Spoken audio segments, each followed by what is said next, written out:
a couple hundred billionaires in this world. They all come to Las Vegas once a year to Salt Convention. I was asked last year to be the keynote speaker. And I'm tripping because I'm not a billionaire. And I asked a guy who asked me to do it, I said, I'm not a billionaire, you do understand that. We said, Mr. Harvey, we know everything about you. We know your net worth and everything. I said, well, what can you all learn from me? He said, everything. He said, the reason we want to hear your story is because the majority of us that are billionaires, we inherited some money. And we grew it.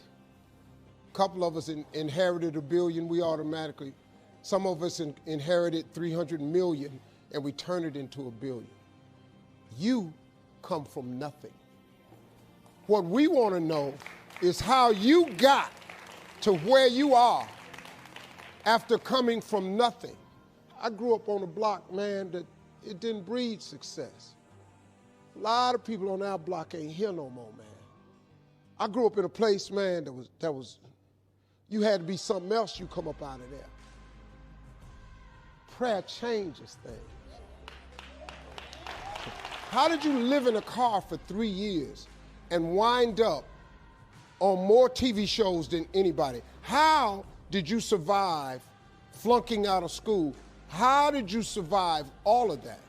We want to know that, because in case something happens to us, we don't really have the information that you have, or how to come from the back to the front, or how to come from the bottom to the top. I was told I would never be nothing. Prayer changes things.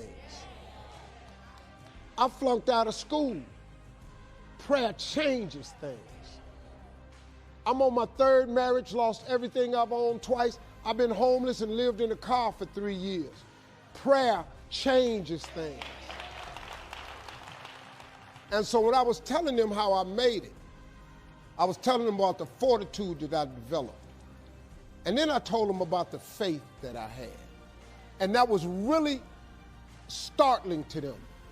Now, a lot of them are people of faith, but a lot of people who were born with a lot of money ain't really had to have a lot of faith.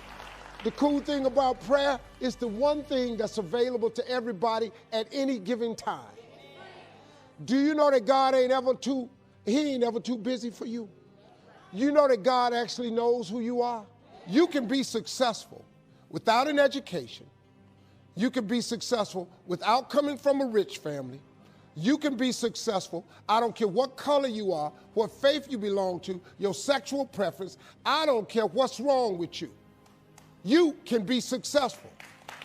I'm going to tell you flat out, you have got to tie your existence to your Creator. If you don't tie who you are to God, I got news for you. You're going to forever struggle. Don't you think I got here without Him. I've needed Him every step of the way. If it wasn't for God, I wouldn't even be standing here today. I'm telling you right now, you can never lose faith. That's the key. You have to believe in something that you can't see. You have to believe when you don't see no way how. You have to buckle down and keep believing. God is always coming. I'm telling you that if you solidify a relationship with God, you ain't got to ask nobody's permission. You ain't got to check in. He ain't got no line. You can go and form this relationship today, this evening, when you get home. I just never gave up the faith. I kept going because I didn't know how to quit. Because I know if I quit, it cannot happen. Why would you not go for it? Why would you not take a chance? You know, Tone Bell was out here. He said, at one point in time, you got to take a chance on you. I've been homeless and lived in a car for 3 years. What you finna tell me that I don't know about it? I will tell you what God can do. He can do anything. God can pick you up when you're at your lowest moment. God can take your existence and turn it around. All you got to do is ask Him for it and wait on it and be willing to work. Faith without works is dead. That's all you got to do. Y'all got a gift that God gave to you at birth. If I was you, I would do that gift before you mess around and leave this world, because your gift will make room for you. You'll be